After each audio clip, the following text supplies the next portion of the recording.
For ed leaders say they will return to school tomorrow if legislators pass Governor Doug Ducey's budget proposal today.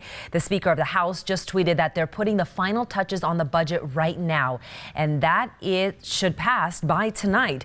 Hearing began yesterday on the package of bills that make up the budget. It includes a 20% pay raise for teachers over 3 years. It gives districts $100 million to begin restoring the recession-era cuts to education funding. At this point, teachers say they're ready to get back on the job as long as state lawmakers do theirs. We would have to see right now. What they need to do is they can't put us in that position. They need to get it together. They need to get it done.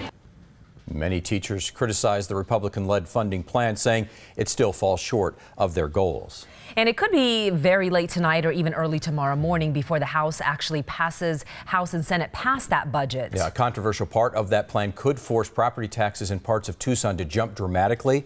9 on your side's Kevin Boughton is here now to break it all down. Kevin. Yeah, Pat and Stella, this has to do with how the state will pay for that new K-12 funding plan that includes the raise for teachers. To come up with the money to help pay for it, the state would stop subsidizing the costs associated with desegregation efforts in certain districts and would force local taxpayers to pick up the tab. Tucson Unified Superintendent Dr. Gabriel Trujillo says a plan to make local taxpayers pick up the entire bill for districts' desegregation costs doesn't seem fair to him. The tax burden is inequitably shifted to Tucson Unified homeowners as compared to other desegregation districts. Tucson Unified is one of 18 districts in Arizona that spends money to desegregate its schools. Tucson currently spends $63 million a year.